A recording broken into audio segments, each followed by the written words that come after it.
নমস্কার। Channel vision নিবেদিত এবং ঝুমা মুখার্জি পরিচালিত এক ভিন্ন স্বাদের অনুষ্ঠান বঙ্গ ট্যালেন্টে আপনাদের সকলকে সুস্বাগতম। বন্ধু, আজকের পর্বে যিনি অতিথি হিসাবে এসেছেন তার সম্পর্কে কি বলবো আমি ভেবেই পাচ্ছি না। তার কারণ কি জানেন? আমি তার সম্পর্কে যাই বলি না কেন সেটাই অনেক কম বলা হবে। তিনি একাধারে ডাক্তার, একাধারে লেখক, একাধারে আবৃত্তিকার, একাধারে বাচিক শিল্পী এবং একাধারে সঙ্গীত শিল্পী। এরকম একজন মানুষকে আমরা পেয়ে সত্যি ধন্য মনে করছি। তাহলে চলুন চট করে ওনার সাথে পরিচয়টা করে নিই, তারপর তো ওনার উপস্থাপনার মধ্যে দিয়ে আমাদের অনুষ্ঠানকে এগিয়ে নিয়ে যাব। রাজেশ দা, কি বলবো, তোমাকে না আপনাকে? অবশ্যই তোমাকে। তোমাকে সুস্বাগতম। এবং অনেকগুলো দিন পরে পেলাম। তুমি আমার সম্বন্ধে একটু, আমার মনে হয় কোথায় যেন একটু বেশি বলো।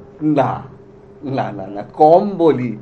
বলা উচিত অনেক কিছু, কিন্তু সময়টা যেহেতু খুব অল্প, একদম। তাই বলে উঠতে পারি না। আচ্ছা, হ্যাঁ, বেশ। উপস্থাপনায় যাই। একদম। শুরুতে কি শোনাবে বলো? শুরুতে বলতে দেখো, এখন চারিদিকে যে হাহাকার চলছে, ওফ। হঠাৎ মৃত্যুর হাহাকার, এবং আমাকে কনস্ট্যান্ট ফোন পেতে হয় এমন একটি কাজ করতে, যেটি করবার জন্য কখনোই আমি তৈরি ছিলাম না। একদম। সেটি হলো ডেথ সার্টিফিকেট লেখা, এবং যাদের সময় হয়নি, সময়ের আগেই চলে যাচ্ছে। মানে কুড়ি অবস্থাতেই ঝরে পড়ছে। একদম একদম। তো সেইটা মাথায় রেখেই সেদিনকে একটু একটু তুমি যেটা বললে যে সাহিত্য চর্চা করতেই হয় আমাকে, তো সেই পড়াশোনা করতে গিয়ে দুজন লেখকের দুটি অসাধারণ লেখা পেলাম। আরে বাবা। একেবারে গত পরশু দিনই সকালবেলা হাতে এসছে। তো আমি হঠাৎ ভাবলাম যে এই দুটো নিয়ে অতনুদার অনুষ্ঠানে আমি হাজির থাকলে কেমন হয়। একদম। কারণ গান তো অনেক হয়েছে, হবেও। হবেও আরও। তো এই নিয়েই আমি আজকে এসেছি। সাদাত হোসেনের লেখা একটি ছোট্ট কবিতা। একদম, শুরু করো। কতকাল ভালোবাসা হয় না নিজেকে, অথচ যে মানুষটা উধাও হলো একলা রেখে, তার জন্য বুকের ভেতর কান্না জমে।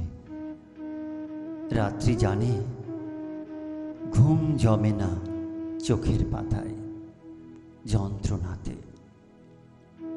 কই, এই আমি তো আমায় ছেড়ে যাইনি কোথাও, দুঃখ দিইনি।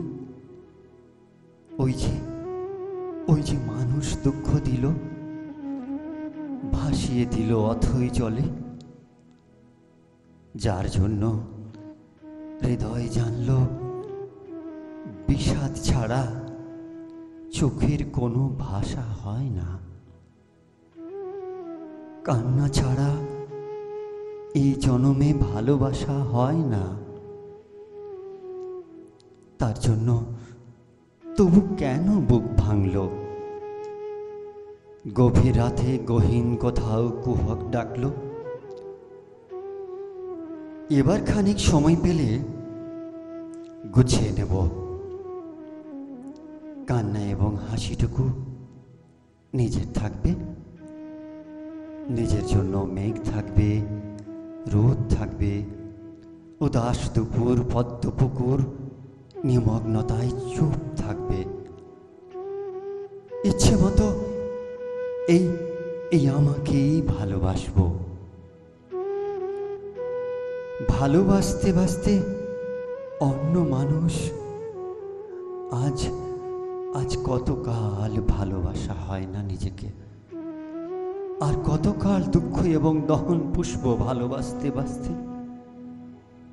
এবার আমি ভালোবাসবো এই আমাকে। আর কতকাল অনুভূতির মৃত্যু হবে। বুকের কোনায় হিম ঘরেতে সারি সারি কফিন থাকবে। এবার তবে অন্ধকারে আলোক জ্বলুক, বলুক হৃদয় মেঘলা দু চোখ আলোয় ভাসতে। অনেকটা পথ হেঁটে এসে শিখব এবার সত্যি সত্যি ভালোবাসতে অনেকটা পথ হেঁটে এসে শিখবো এবার সত্যি সত্যি ভালোবাসতে। ধন্যবাদ। আরে বাপ রে বাপ, উফ, বিভোর হয়ে শুনছিলাম। ধন্যবাদ। কিছু Actually, বলার নেই। একদমই তাই।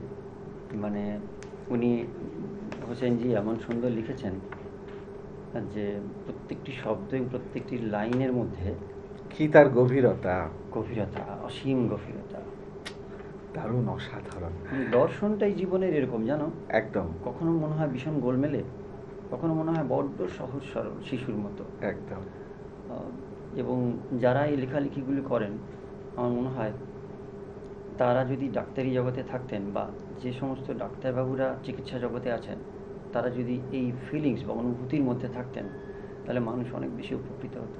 একদম সত্যি তাই, কৃপণ হয়ে যায়, বরং একটু দুর্নাম করে, একটু খোঁচা দিয়ে, একটু বেশি ভালো থাকা যায়। Hyper tension, hyper thyroidism, diabetes কেন হচ্ছে, এত আর্থারাইটিস কেন, এই সব কারণে হচ্ছে, এত অ্যাসিডিটি, ডাক্তারবাবু রিফ্লাক্স ইসোফেজাইটিস হচ্ছে। মনের মধ্যেই সবটা কন্ট্রোল করা আছে, আমি নিজেকে কিভাবে চালনা করব তার উপরে সবটা একদম, নির্ভর একদম, করছে। একদম। বেশ বেশ বেশ, আমরা এবারে দ্বিতীয় নিবেদনে যাই।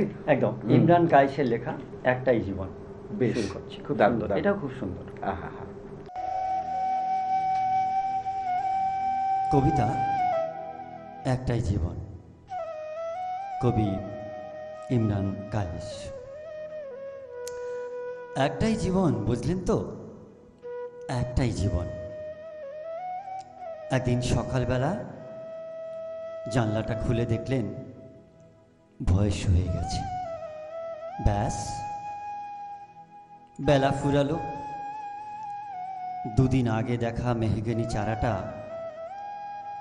কবে বৃক্ষ হয়ে বৃদ্ধ হয়ে এসেছে, আর তাকে কাটতে লোক এসেছে বাড়িতে। পাড়ার বড় আপুদের বান্ধবীদের দল বিয়ে করে কোথায় কোথায় সব চলে গেল। সারা বেলা কাশত যে বৃদ্ধ লোকটা, তাকে সবাই মিলে কাঁধে করে নিয়ে গেল গোরস্থান। সত্য গোঁপ চাটা লাজুক ছেলেটা ঘর ছাড়ল, পাড়া ছাড়ল, আর শেষে ইউনিভার্সিটিতে গিয়ে আর ফিরল না কোনো দিন। বাবার হাতের দিকে তাকিয়ে একদিন চমকে উঠলেন, এত বয়সের ছাপ, এত কুঞ্চিত চামড়ার দল, কবে জমল এসব? এই যেন সেদিন রাগী মানুষটা অফিস থেকে ফিরবে বলে সারা বেলা কিচকিচ করে শব্দ করে ঘুরে বেড়ানোর সিলিং ফ্যানটা পর্যন্ত চুপ করে যেত। কোন জাদু বলে, কোন বাতাসে, কি অদ্ভুত মায়ায় এভাবেই নরম মোমের মতন গলে যায় দিন। একটাই জীবন, বুঝলেন, তার আর ফিরে আসা নেই। নেই কোনো দ্বিতীয় যাপন, নেই আর কোনো সুযোগ।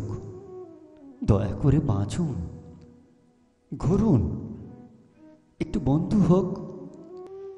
দার্জিলিংয়ের মেঘে বসুন এক সন্ধ্যায়, কাঞ্চনজঙ্ঘায় রাখুন চোখ, একটা নরম কাঁথা গায়ে জড়ান। সমুদ্রের ঢেউ আর এক ফোঁটা আলোর মুখোমুখি হয়ে জানুন এক অলৌকিক অভিজ্ঞতার মুখোমুখি হয়েছেন আপনি। হৃদয় প্রসারী ক্ষুদ্র দুঃখ সব তুচ্ছ করাই যায়। একটাই জীবন, বুঝলেন তো, একটাই জীবন, বাঁচুন এবার। ধন্যবাদ। আরে বাপ রে বাপ, উফ, কি কবিতার ভাষা, তার কি ভাব, তার কি গভীরতা, আর আপনার সেই উপস্থাপনা, অনবদ্য উপস্থাপনা। সত্যি দর্শক বন্ধু, আপনারাও কিন্তু একমত হবেন, আজকে রাজেশ দাকে পেয়ে আমাদের অনুষ্ঠানটা একটা অন্যরকম মাত্রা পেল। মানে খুব সত্যি কথা বলতে, এরকম একটা অনুষ্ঠান শেষ করতে একদম ইচ্ছা করে না, কিন্তু কিছু তো করার নেই, আমরা তো সবাই সময়ের কাছে বাঁধা। শেষ তো করতেই হবে, সময় একদম শেষ। তবে শেষ করার আগে সেই গুরুত্বপূর্ণ কথাটা আবারও বলে যাই, আপনারাও যদি আমাদের এই অনুষ্ঠানে অংশগ্রহণ করতে চান তাহলে দেরি কেন, চট করে একটা আপনাদের পারফরমেন্স ভিডিও আমাদেরকে হোয়াটসঅ্যাপ করে দিন। আর আপনাদের সেই ভিডিও যদি আমাদের ভালো লাগে তাহলে আপনারাও চলে আসতে পারবেন আমাদের এই অনুষ্ঠানে অংশগ্রহণ করতে। আমাদের হোয়াটসঅ্যাপ নাম্বার 9804272808। তাহলে দর্শক বন্ধু, বিদায় নিতে হচ্ছে, আবারও দেখা হবে আগামীকাল ঠিক এই সময়ে। ততক্ষণ পর্যন্ত বিদায় বন্ধু।